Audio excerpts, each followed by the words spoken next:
rais kwa ujasiri, kwa sababu nilikuwa nasikia tu kwamba Ikulu kule unakaa na wanyama. Unajua kukaa na, yani kuletewa mbuga nyumbani, kwa kweli ni kitu ambacho kinatisha. Ila mimi nasemaga kama mama yangu, mimi ni Mnyakyusa, mama angekuwa rais, nasemaga kabisa mama kazi nyingi angekuwa ananituma mimi. Yani hapa unatoka, umefanya kazi, umechoka, kesho unaamka tena kwenye ziara nyingine. Yani mama Eliudi atoke kuzindua daraja, arudi, alale, umuamshe, ni ugomvi ambao hauishagi. Na uraisi kwanza nafikiri unahitaji uwe upendi vitu vitamu. Kwa sababu eti tubandike maharage, alafu nyuma tu huko kuna mbuga, kuna mbuni, tausi, wako wamekuja uwapikie mboga za majani, kuna twiga. Mama Eliudi lazima atasema, "We, wachinjie wakina Kayemba twiga hiyo mwana." Mimi napongeza sana waandishi wa habari. Kazi mnaofanya ni ngumu, ni ngumu sana. Tumeona hapa kila sekta mshindi alikuwa anapewa na sekta husika zawadi.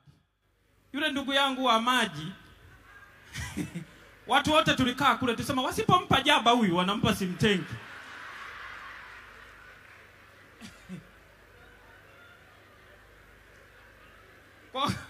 Kwa kuna sehemu unaweza ukawa unafanya kazi, ila siku wakitaka kukupongeza, kukupa zawadi ni hatari.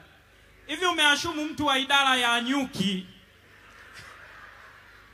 ikatokea ameshinda leo wakamletea mzinga hapa, alafu kwa upendeleo wanasema tampa mizinga 8 aende nayo nyumbani kwake. Na sisi kama vijana tunapata taarifa nyingi sana kupitia vyombo vya habari, vinatusaidia sana. Lakini mikoani, yani mzazi anatuamini sisi ambao tuko Dar kuliko hata chombo cha habari. Miradi hayo anaweza akaposti kabisa kwamba hali ya hewa kesho mvua itanyesha. Mama Eliudi ananipigia, "Mwanangu, eti baba ni kweli itanyesha?" Wanaamini ukiwa Dar una taarifa zote kamili. Kwa sisi wengine makabila yetu kuwa Dar ni kutoboa, yani umefanikiwa, na ukiumwa wa Dar ndo wanachanganyikiwa zaidi.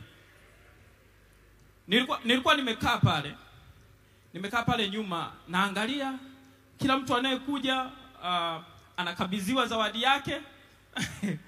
akaja yule mama ambaye sasa hivi dakika zilizopita ameahidiwa kwenda Marekani. Mama, mimi nasema hiyo ya Marekani ndio ungeanza nayo.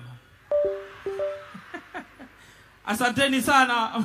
Nashukuru sana Mheshimiwa Rais.